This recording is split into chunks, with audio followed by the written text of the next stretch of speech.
Please give me a follow on socials at Jim Coventry NFL. On Twitter, I'm posting about 5 player threads a week, so you'll want to catch up with those. Finally, end of the show. Stay tuned. We got Matt Donnelly of the Dynasty Vipers on to talk about players he's targeting in 2023 drafts. Let's start out with some news and notes. Can't go without talking Indianapolis Colts news.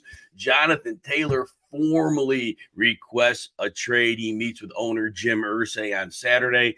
Look, Jim Irsay, I'm very outspoken, probably somebody who's not going to budge off his stance.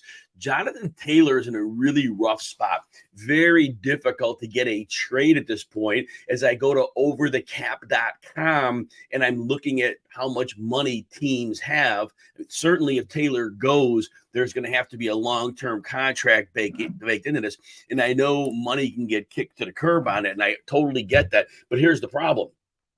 Right now, teams don't have money. Teams don't want to invest money in the running back position. And as good as Taylor is, those running back contracts, we're watching people take pay cuts. We've seen Aaron Jones take a pay cut most recently. There have been other backs this season. Dalvin Cook got let go. Joe Mixon took a pay cut. And so it's just unfortunate, but it is the landscape of the NFL right now. Now, Christian McCaffrey's a different case, right? He's going to make his money. He's a slot receiver as well. So he's not just some guy who's running the football. And that added level of value makes him like 2 players. So you can justify that contract. And Dame Overboard, welcome.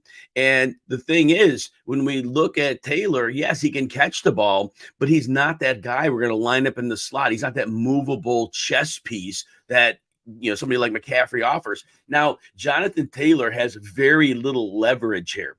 So based on the collective bargaining agreement, his fines are going to be $40,000 a day. That comes out to $280,000 a week, $1 million a month. We're looking at, over $1 million, honestly. But and he was a second-round draft pick, so he was on a 4-year contract. We hear other players with a 5th-year option. He doesn't get that because he was a second-year player. But here's the thing. If he doesn't show up at all, Jonathan Taylor doesn't get an accrued year of value. And so he would go back to the Colts next year. But if he does that hold-in kind of thing and refuse to play, now he would be eligible still for the franchise tag last year. And that could be something that the ownership of the team decides they want to stick it to Jonathan Taylor. And so realistically, I mentioned earlier, I went to Over the Cap to look at cap space. The one team that really has the money and could use a running back would be the Bears, but I just don't see the Bears making that move at this point. And again, I think that they have already pieced together a backfield by committee, and I think they're probably like many teams, they're good with that, and I don't think they want to pay that freight for that high-end running back. Again, I'm saying earlier, the landscape of the NFL. So so what are we going to do with Jonathan Taylor? So he's going to have an obvious ADP drop. I had him really outside. I had him ahead of Austin Eckler. And because I think Eckler, as I've mentioned in other shows, he's going to lose targets this year. I believe with Kellen Moore, and that's going to be downfield passing. I really feel that, we're not going to, throw all these dump off passes to our running back. We're going to get the ball going downfield. So if Austin Eckler loses 20 catches, which is very possible, that really, Jonathan Taylor has that high floor in the offense. We've said it before, mobile quarterback, excessively mobile. They have 5 tight ends in the roster. They're going to use 2 and 3 tight end sets. Maybe they don't keep all 5. The offensive line, I expect a bounce back from Quentin Nelson and Ryan Kelly. They're still in their 20s. So when we were looking at this, it was a perfect scenario for Jonathan Taylor, who was getting a discount off of last year's, poor season. And by the way, welcome Heart Foundation. And so I don't think Jonathan Taylor has much leverage. And the team may tell him to go and seek a trade. I think even if he does that, we're not going to have anything bear fruit. All right, let's move on to the New England Patriots news. So look, when we are smoke, there's fire, right? Ezekiel Elliott reportedly comes in for a visit on Saturday. They've already brought in Dalvin Cook. They brought in Leonard Fournette. They brought in Darrell Henderson. We know they signed James Robinson to a 2-year deal before letting him go. So clearly the Patriots want another back. So we are trusting that Rhamondre Stevenson is going to be that bell cow 3-down back because he's being drafted as the RB9 at pick 26. FantasyMojo.com is my go-to for ADP. Check them out, by the way. But Stevenson only had 210 carries last year, but he had 88 targets, and that's where his value perked up. Now, late in the season, they backed off him in the passing game, and obviously his fantasy production went down. But here's the thing. He only lost one fumble in each of the last 2 years. 2 years ago, he fumbled twice, which is like 12 games. Last year, he fumbled 4 times. We've seen it for years. Bill Belichick does not tolerate fumblers. So I am very concerned that Bill Belichick is going to have a very, short patience amount with Stevenson. And if he fumbles, he could be out of that role. Stephen Ridley forever ago, I thought he was a dynamic running back, but he'd put the ball on the carpet and Belichick would just yank him from the game and he was done. So look, Stevenson, I love him. He's great talent. Be very careful when you're spending draft capital in him because that writing's on the wall. Hey, let's compete for a shot at $250,000 and a free RotoWire subscription. You can play the Beat Jim Coventry NFFC draft. That's the third Beat Jim Coventry draft. That's going to be Tuesday, August 15th, 8 p.m. Eastern. The draft will be live streamed. So when we look at the live stream here, you want to go to my Twitter page at Jim Coventry NFL, and I have it right on my page so you can join the league and join me there. Dallas Cowboys news next. Luke Schoonmaker is dealing with a partial tear to his plantar fasciitis. So he's saying, Schoonmaker, that the injury is worse than, what would be a full tear.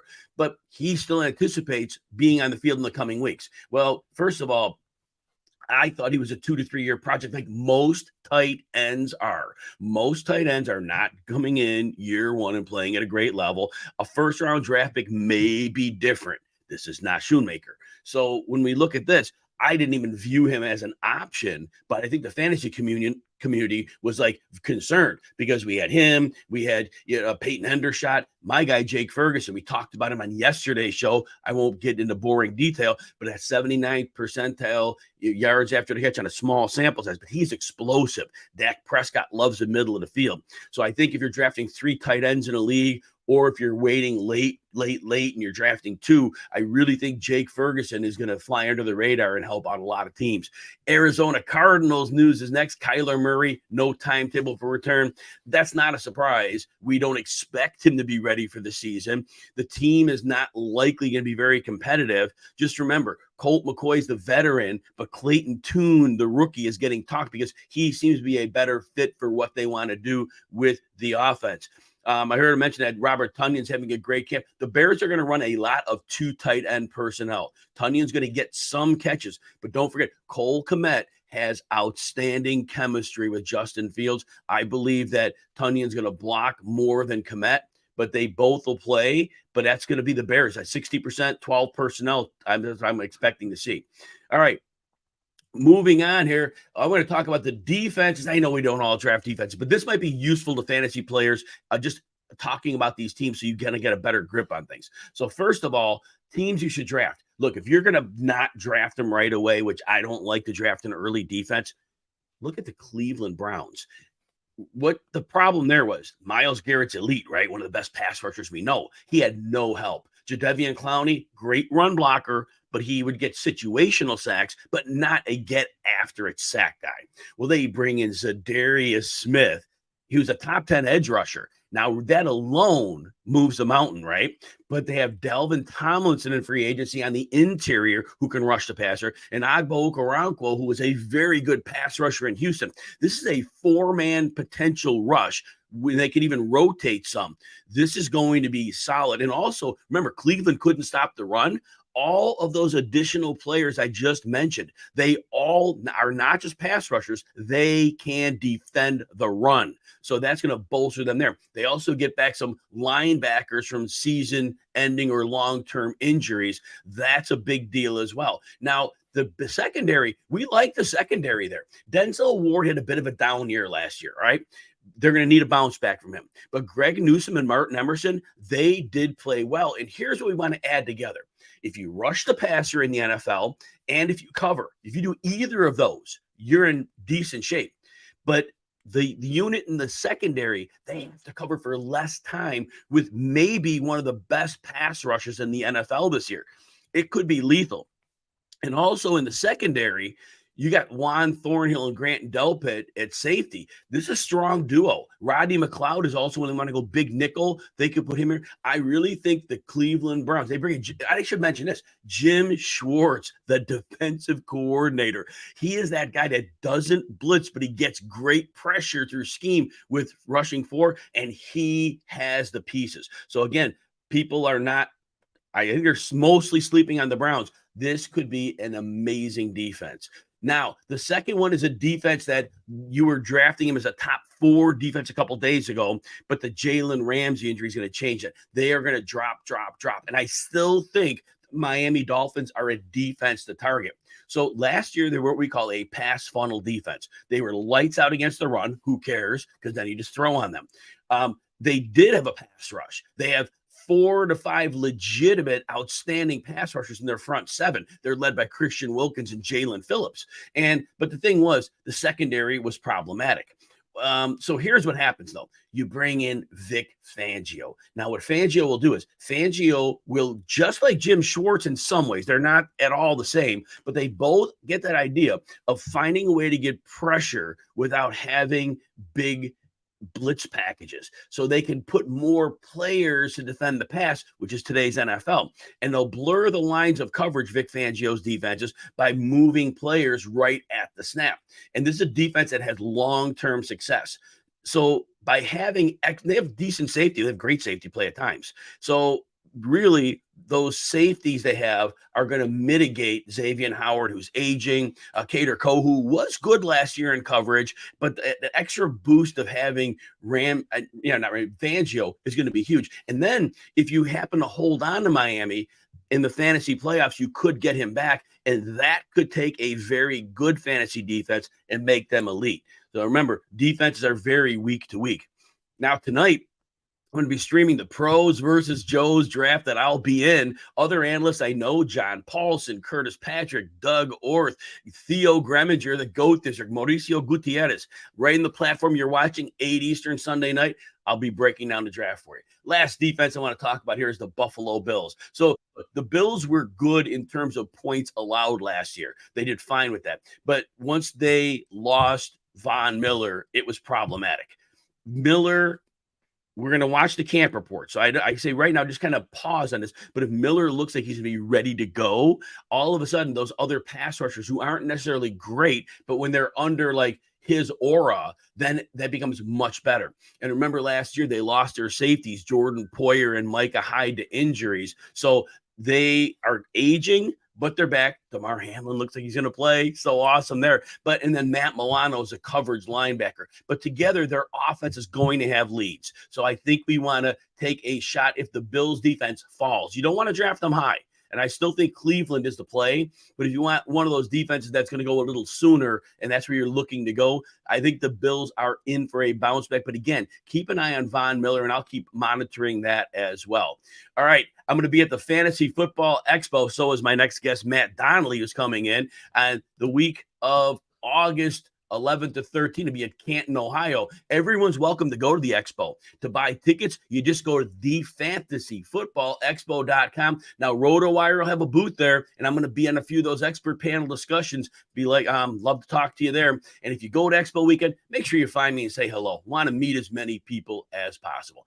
All right, I am bringing in good friend who I need to have on shows way more often than I do. Matt Donnelly was Fantasy Pros number 2 ranked accuracy expert in 2021. He's part of the Dynasty Vipers Network, and I had the privilege of being on that show last year. I was very grateful for that. Matt is part of the Kings Classic drafts that happened during that fantasy football weekend and the expo. And you could follow Matt on Twitter at Matt Donnelly FF. Matt Donnelly, tell us how things are going today. Things are going pretty good. I'm glad to be coming down Coventry Lane here. Upstairs, I can't even explain what's going on upstairs right now. The wife is getting the kids ready for church. And if anyone knows our family, right now it's like the Snow White and the Seven Dwarfs up there. We've got children all over the place running loose.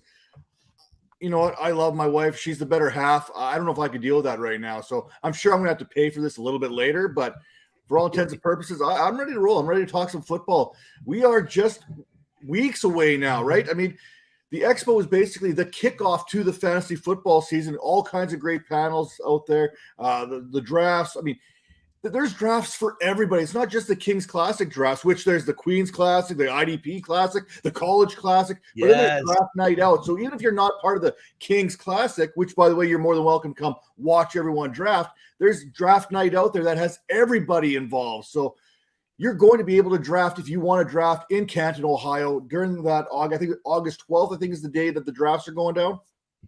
Exactly correct. It is going to be one exciting time. And if fate aligns again, I get to drive Matt Donnelly to one of those drafts that we did a couple of years ago. It's a great chance to get to know Matt. Matt, we brought you in to talk some football today, and at the end, you're going to be able to pitch what you all have going on here, but I know you got the family heading for church, so we're going to get you rolling here. I know that you are very high on Justin Fields last year. He had the second most rushing yards ever by a quarterback. Tell us what you like about Justin Fields entering 2023. Well, first off, if he would have actually played every game there and they wouldn't have pulled him back, he would have that record. He would have surpassed Lamar Jackson as the most rushing yards by a quarterback in NFL history in a single season. That is still the case. Those legs haven't gone anywhere at any time, right? He still can run the ball. I'm sorry, if you're looking for a top three quarterback there to crack that trio of Mahomes there, Allen, and Hurts, it's going to be Justin Fields. With all due respect to Joe Burrow and Trevor Lawrence, the upside of Justin Fields, it's there. There's not many other quarterbacks that have that kind of upside, and you're getting him a little bit later than these other quarterbacks. I mean, quarterback 6, quarterback 7 kind of coming off the boards, and you got to get a feel for your league, right? If you're one of these home leagues, Justin Fields might not even be thought of as a top 7 or 8 quarterback. Meanwhile, if you're drafting in Chicago, he's probably going off the board as quarterback 1. So it all depends on where your drafts are and how they view them. When we talk about value in a player, value is whatever someone's willing to pay. I mean, that's the bottom line. You could talk about ADP all you want. Depending on your league mates and what's going on, that ADP, you could throw it out the window. When we get into the Kings Classic drafts, for example, if you look around with some of these guys, there's not very many reaching for players more often than not, right? Everyone's kind of on that same sense of whatever. So you got to try and find a way to differentiate yourself. And Justin Fields is one of those guys because we've seen the devaluation at the running back position because teams want quarterbacks that can run the ball and throw the ball. If you're going to pay a quarterback $45 million per year, why not pay a quarterback $45 million per year who can not only throw the ball, but can run the ball? So you're basically taking away 2 positions at once. Remember Christian McCaffrey a few seasons ago when we were drafting him as the number 1 player because not only were you getting the top running back, you were getting a top 3 receiver. Well, with these quarterbacks, you're getting the same value. You're getting a top passer and a top rushing quarterback, and that's what you have in Justin Fields. Now, Justin Fields, we could say all we want about his passing abilities last season. He wasn't very good as a passer is concerned. He's entering another season in this offense, and he's got some weapons. He's got DJ Moore. He's got Darnell Mooney, Chase Claypool, Cole Kmet, Rashaad Johnson, who's absolutely eating up pass coverage or pass protection right now in Chicago. He's probably the best pass protector of all 3 backs. Khalil Herbert, we know what he can do in the run game when given an opportunity. Donta Foreman can be a lead back in Chicago like he was in Carolina. So the run game is not going to be any different without David Montgomery there. It's going to be Justin Fields, and then he's got 3 quality running backs that all offer different skill sets along the way. So running game is still going to be there. Chicago's still going to be able to run the ball, which means teams have to respect the run, which means Justin Fields will have an opportunity to pass the ball. And we can't forget he's also got another wide receiver there in Tyler Scott, who they drafted this season. So one thing that Chicago's got is health on their side and wide receivers. Last season, Darnell Mooney wasn't healthy. Chase Claypool wasn't healthy. DJ Moore wasn't there. You're running with like Equinus St. Brown as maybe your top wide receiver. Velus Jones there was a wide receiver that's like 62 years old. I mean, the receivers Grandpa Jones on a per drop back basis. Justin Fields was producing 0.7 fantasy points per game. That's per drop back. The additions to this Bears team, especially when we look at on the offensive line, we've got Darnell Wright they drafted there. So you got some protection coming on. But more than anything is you need to possess the ball to score fantasy points. And Chicago's defense was not getting off the field, right? we can all agree Chicago's defense was not their strength last season. They went out there and they added TJ Edwards and Tremaine Edmonds, two of the top run-stopping running linebackers in the league. You get some run stoppers out there, that means you're going to turn the ball over. You're going to get the ball back to your offense, which means a higher rate of production in fantasy for Justin Fields. Obviously, right? More touches means more fantasy points. That is something that I absolutely love when looking at this. And I think a lot of people don't look at a couple things when they look at fantasy. They don't look at the defensive side of the ball when they look at their team and how the defense is going to get them the ball back. And they don't look at the coaching changes more often than not. I mean, when we look at coaches, offensive coordinators, that's something that we really should put more stock into that maybe we kind of ignore. Now, we mentioned there earlier about Fields and how he could have broken Lamar Jackson's rushing record. So you give him that running ability, you give him some more options in the passing game and more structure. And I think you're going to find yourself a quarterback who played 15 to 17 games last season, easily creeping into that top 5 conversation, if not that top 3. Improved offense means more trips to the red zone, which means more ways to find guys down there, right? Last season, Fields completed 40% of his end zone passes, which was tied for the 7th best rate with Jared Goff. So if the Bears are getting the end zone more often with that 40% completion rate down there, that's going to be production. That's going to be fantasy points. Those are points that he didn't have last season because the opportunity wasn't there. I also expect, Matt, that the Bears have to see what they have in Justin Fields as a passer. They haven't really gotten into that in his 2 years with the team. And last year, when they started to turn things loose in the second half, by the time they wanted to even try that, Darnell Mooney was done for the season. And as you mentioned earlier, he had nobody to throw to. I think this year, and I don't think this is a stretch, I think the Bears are going to be more of an even split run pass, and they may be like middle of the pack in pass attempts, not near the bottom of the league, because they have to know where their franchise is going, and it all is predicated around Justin Fields. So I really believe it is in their best business interest to let him throw. And that, I think there's some unrealized upside here. And with DJ Moore, 4.42 speed, Mooney, 4.35 speed, that speed is really going to stress defenses as well. Matt, I love that call on Justin Fields. I do have significant shares of Fields. Again, you can't get the access to that rushing upside for many of those quarterbacks. Matt, let's move to running back, and you're going to dig a bit deeper for us, both at running back and receiver. So we know in the offseason, Philadelphia definitely made some change at running back. Miles Sanders is out, and they bring in DeAndre Swift. They bring in Rashaad Penny, and they still have Kenny Gainwell. Tell us who you like in that backfield and why. You know, this is a hard one for me because I'm an old school drafter. I love my running backs. I'm still that mindset. I'll take 2 running backs in the first 2 rounds. So for me to select one person to be my guy at the running back position, it's a lot harder than people think. I love Aaron Jones. I love Miles Sanders, especially at the value that you're getting in drafts. James Conner is another guy that loves the value right now. I'm a bargain bin shopper when I talk about my players. Like, if we're talking Kings Classic, we're going into that auction bidding. I want those $1, $2 type guys there after everyone blows their entire budget on the Christian McCaffreys. And another one of those players, like you mentioned, it's Rashaad Penny. Rashaad Penny here is one of the more afterthoughts when it comes to the running back position. People tend to forget, because the Eagles never used Sanders as a pass catcher, that the fact is, there's opportunities here. There's not going to be a whole lot of pass catching in Philadelphia, which is what DeAndre Swift's skill set allows him to be.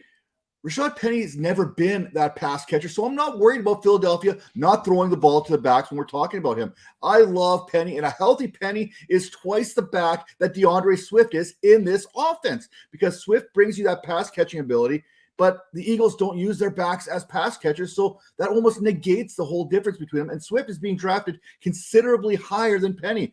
Now, we saw what Sanders did in this Eagles offense. Behind that Eagles offensive line, that was arguably the best in the league. I think PFF graded them as the top offensive line last season. Miles Sanders, he actually finished dead last amongst qualifying running backs in percentage of rushing yards after first contact in each of the last 2 seasons. Penny, for contrast, was first in that category. In 2022, he was absolutely insane playing behind a Seahawks offensive line that, well, they weren't very good. And like I mentioned, I love value. If you're coming off the board with an ADP of 124 or RB40, Penny provides some of the best bang for your buck that you're going to find anywhere in fantasy, whether it's quarterback, running back, wide receiver, tight end. There's not a more valuable player right now than Penny. This Eagles offensive line, it helped Miles Sanders to 1,269 yards rushing last season. That was the 5th most, and he was only contact, I think it was 39.8% of his carries had contact at or before the line of scrimmage. Could you imagine what Penny's able to do with that? Yes. He, like you said, there's massive upside here. And we know the injury history, okay? We know that he has missed significant time every year. But what I want to add to Matt's point is this. Obviously, you're getting him at a discount, which that mitigates some of the injury risk. But I thought that Philadelphia did a masterful job last year keeping Miles Sanders healthy. He had a career-high 259 carries, which his career high previously was his rookie year, 179. That was 80 more carries. So what we were looking at those, Philadelphia was smart. In the games they needed him to handle a heavy workload, they did it. In the games they didn't, they moved him to the sideline. They shortened his workload in those games. I think they're very cognizant of what we call load management. The NBA is good for that term. But I do think load management will be in play for Penny. But as Matt suggests, with what we've seen from Penny in the past, he doesn't need a lot of carries to have a big game. This guy could literally go 6 for 105 behind that line and with that mobile RPO quarterback. And understand this, and I talk about this all the time, Matt. When you have an elite running quarterback in an RPO base, the linebackers freeze for a nanosecond. When you have an elite running back, that nanosecond is a great crease for them to exploit. We see average running backs boost their yards per carry by a good half a yard playing with an RPO level quarterback of Jalen Hurts caliber. Penny is going to be able to demolish those extra nanosecond freezes. Any final words on Penny? Yeah, I mean, we just talked about how Miles Sanders was getting to that second level before contact a good portion of that season.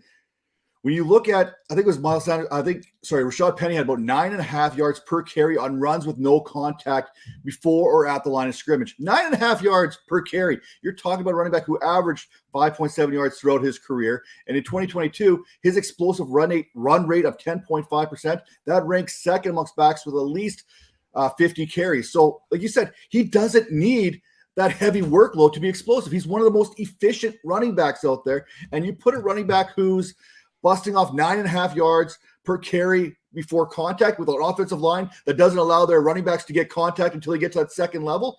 It's a home run waiting to happen every time you hand that ball over. And that's if the team's not queuing up on Jalen Hurts on an RPO. I mean, Jalen Hurts fakes that, pulls it back a couple times. That is going to suck those linebackers into motion, and that's going to open up big gaping holes on the other side for Penny to bust off 40, 50-yard runs. So, final word. Everybody knows the injury risk. Matt and I are not saying that Rashaad Penny is playing 17 games. It's unlikely. Is it possible? Always possible. But for your drafting him in your drafts, it's an opportunity to buy. Matt, we're going to move on to the wide receiver position, and all the buzz is about DJ Moore in Chicago, and rightfully so. He's a true alpha receiver who has just been in unfortunate circumstances. But I do think there is other value at the wide receiver position in Chicago that is being ignored. And the player you're going to talk about is going at wide receiver 60, pick 149 per fantasymojo.com ADP. Tell us who that receiver is, Matt, and why you're aggressively attacking him in drafts. Well, like I said, I love to go dumpster diving when I'm talking about my fantasy options here. And like Rashaad Penny, you're getting Rashaad Penny as your RB5. You're probably getting Darnell Mooney as your wide receiver 5 or 6 right now, who's going to give you wide receiver 2, wide receiver 3 upside this season. Now, the Bears, they were the heaviest run team there in 2022. We know about that going in. But the maturation of Justin Fields and the addition of DJ Moore means that we should see an increase in passing volume, which is a good thing for Darnell Mooney. Let's not forget what he was able to do in 2021. Mooney would go on to record 81 receptions for just over 1,000 yards and 4 touchdowns. So the talent is going to be there. There's no doubt about it. Mooney is a solid second option there. We thought he was a second option to Allen Robinson until he surpassed Allen Robinson. So you give him another weapon on the opposite, that is going to create mismatches. Mooney on second and third string corners or second and third corners, that is a mismatch that the Bears and Justin Fields are going to look to exploit. We talk about that, but it's not just that. Darnell Wright giving him a little bit more time. Nate Davis on that offensive line there for Chicago. This is a better offensive line as far as pass protecting is concerned. We know that this line can run block, but last season, pass protection wasn't exactly their strength. They've now gone off and put some money into that. This is going to be a much better passing offensive line than they had been in the past. And if you got that going on, that's going to be fantastic. When we look at Mooney bouncing back, only Jerry Jeudy at 63.9% and DJ Moore at 61.4% were below Mooney's 60.6% when it came to catchable balls last season. And again, that's probably on that offensive line, and that's probably on Justin Fields' maturation process there. So another season for Justin Fields to understand NFL defenses, improvements on that offensive line, and you've got improvements in this offense in general. Let's not forget about Chase Claypool here.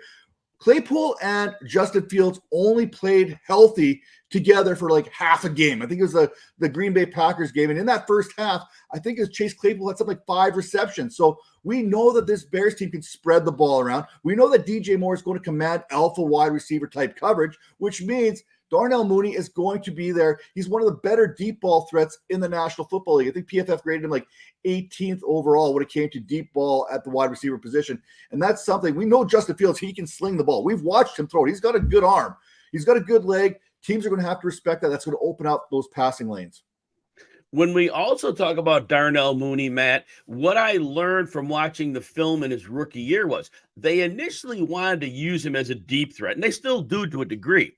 4-3-5 wheels. But what happened in that season, they needed him to be their number one receiver because Allen Robinson had the whatever fallout with the team and things weren't working. Mooney was winning at all levels of the field with defenses keying in on him. And he still, as you said, went over 1,000 yards in that season in an offense that wasn't passing heavy at all. Mooney cannot be better cast as a number two. He did well with number one coverage. Now he is going to see more space to run. And as you mentioned, that speed he has, it's elite speed, and Justin Fields can get the ball very, very well downfield. So Darnell Mooney, people are sleeping on him, but we have to paint a narrative. And I pointed this out, Matt, when we talked about Fields. The narrative is this. You have to believe that the Bears, as I said before, want to see if they have a franchise passing quarterback. And the only way they're going to find out is by doing it. And they can't wait another year. The rookie contract is tolling along very quickly, and they need to know now. I don't see a world where the Bears come into this year saying, run, run, run. This is going to be much more balanced than last year. Any final words on Mooney, Matt? Yeah, and I agree with the whole narrative here about wanting to get this quarterback paid. When you're investing $45 million into a quarterback, you need to find out if you got yourself a Daniel Jones or if you've got yourself a Trevor Lawrence here or Justin Herbert. We know that those other quarterbacks, Justin Herbert and Joe Burrow, they're going to get paid because they're proven commodities. Go listen to New York media. Go listen to the New York fans. They're not sure that Daniel Jones should have secured the bag that he ended up getting. And no fault to Daniel Jones, but I don't think that New York Giants offense allowed him to sling the ball. They didn't even support him, really. I mean, we're talking about Isaiah Hodgins here. We're talking about Darius Slayton, Sterling Shepard, not exactly the same type of receivers that we're talking about here in Chicago. So if Chicago is going to look at a long-term investment in their quarterback, they need to, A, support him, which they have done, and then B, let this offense get rolling here. Let him throw the ball and see if he's worth that $45 million investment. And I think that's what you're saying this season. Might as well find out now rather than year 3 and year 4, when you all of a sudden you have to pick up that 5th-year option and find out if this is our guy, or do we need to reset again and maybe attack one of these other quarterbacks coming up in the draft in the next year or two. Well said, Matt. Now, Matt, we have one more player we're going to cover here today, and he's been hotly talked about the entire preseason. He's no secret to fantasy players going off the board as the tight end 5. He hasn't had that dominant season in the last 2 years, but he had 2019, 2020. He was off the charts good. Why are you buying Darren Waller this year with the New York Giants? Well, I'm buying Darren Waller because I'm a Raiders fan, and he's already hurt me a little bit with his production after signing that big-time contract. So he might as well just finish off the job now that he's in New York. Now that we've kind of let him go on. That's usually what happens in fantasy, right? When you trade one of your players that's struggling off your roster, he's probably going to hit on somebody else's roster. I mean, that's basically what it goes for in fantasy. This is what Darren Waller feels like to me. Now, right now, according to his ADP, I think he's going about tight end 5, tight end 6. He's likely going to be the top option in this Giants passing game. We mentioned Darius Slayton. We mentioned Isaiah Hodgins. We mentioned, every other receiver they have is under 5'10". Every other receiver they have is a slot receiver. I don't know how they're going to run 6 slots out there game in and game out, especially when Darren Waller is playing the slot himself. So that's going to be interesting. And again, when we look at, he's one of these guys, Darnell Mooney, the risk factor is baked into his ADP. Rashaad Penny, his risk factor is baked into his ADP. Right now, Darren Waller's risk factor is not necessarily baked into his ADP. And he's also got those soft tissue hamstring injuries that are going to scare some people away, especially when we're talking about the top options at the tight end position. But watching camp right now, go flip on the Twitter there or the X or whatever they're calling it nowadays and watch some highlights from Giants. Either the Giants DBs and linebackers are absolutely trash, or Waller is unguardable right now, especially down in the end zone. And we know last season, at least, the Giants defense was actually pretty good for the most part. So I'm going to give Waller the benefit of the doubt here and say that he's not going against a bunch of welders and plumbers in that Giants defense. But the Giants are basically forcing Waller off the field during camp so that Daniel Jones can pass to other players. Right now, Daniel Jones only has eyes for Darren Waller. And if I'm sitting here on a fantasy, I think that Waller could arguably push Travis Kelce for tight end number 1 this season if everything lines up. He is the number 1 option in this Giants offense. We know that Daniel Jones is actually a better quarterback than we give him credit for.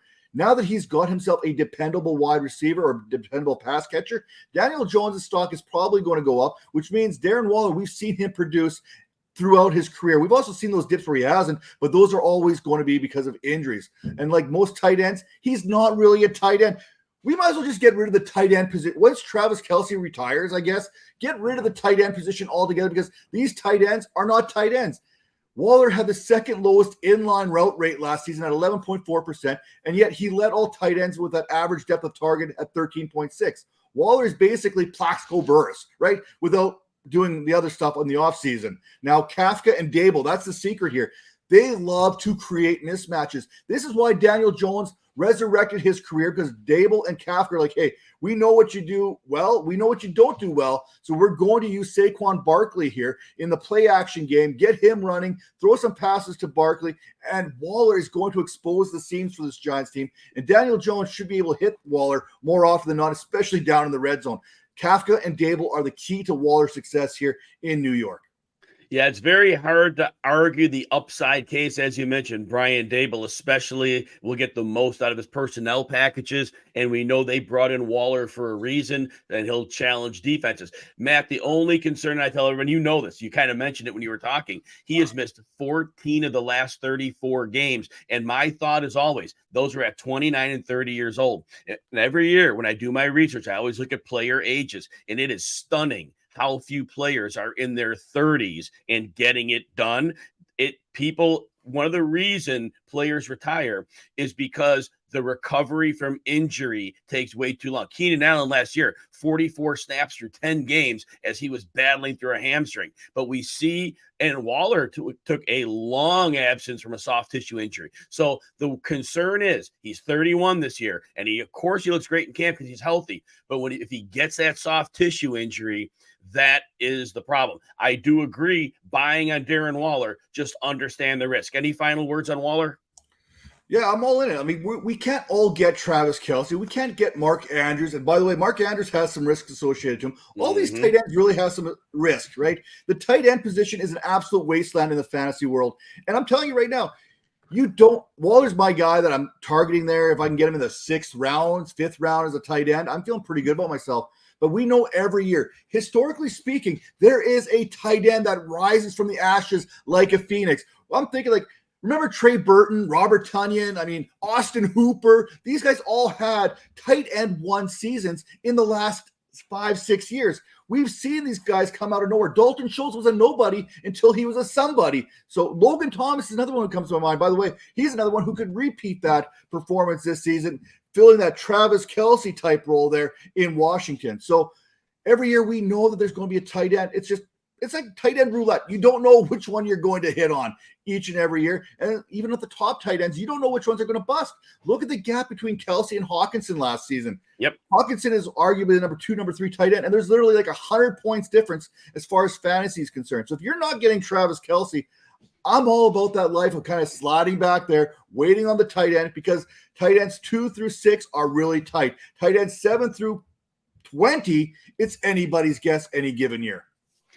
So, Matt, great case to be made for 4 different players here. If anybody came in late, you could rewind the show when it's over. But, Matt, I want you to tell us all what you have going on so everyone can follow you and keep up with your work. Yeah, no, we're cranking out new content every day over at the Vipers Network. I'm just starting. I'm going on vacation, so I'm recording some videos that are going to drop because I know it's important to have some structure out there and some consistency when you come to your YouTube channel. So check out the What If series. We did one with Brett Favre. What if Brett Favre would have brought Jennings and Driver with him to New York, much like Aaron Rodgers is bringing Cobb and Lazard with him. And then I took a look at the 2007 draft. What if the Raiders would have drafted Calvin Johnson instead of Jamarcus Russell? And after that, I'm going to revisit the 2004 NFL draft and play quarterback shuffle up here and put all the quarterbacks where I thought they should have went, and includes Eli Manning actually going to the Chargers, Phillip Rivers going to the Pittsburgh Steelers, and Big Ben going to the New York Giants. You're not going to want to miss that. And again, we've got our content coming out all the time. I think we've had something like 150 videos so far this season from January till now. So always fresh content over on there. You can catch me over doing some stuff with RotoBaller possibly and Fantasy Points down the road as well. So that is Matt Donnelly. If you're not following him on Twitter, you need to at Matt Donnelly FF. Make sure you're doing that. Matt told you everywhere else you could find his work. Matt, we appreciate you taking the time with us today. Everybody, please join me again Monday, Tuesday, Wednesday, 11 a.m. Eastern on RotoWire YouTube. Monday's guest, great fantasy analyst and friend, Anthony Servino. Everybody, thanks for your time. Have a great day.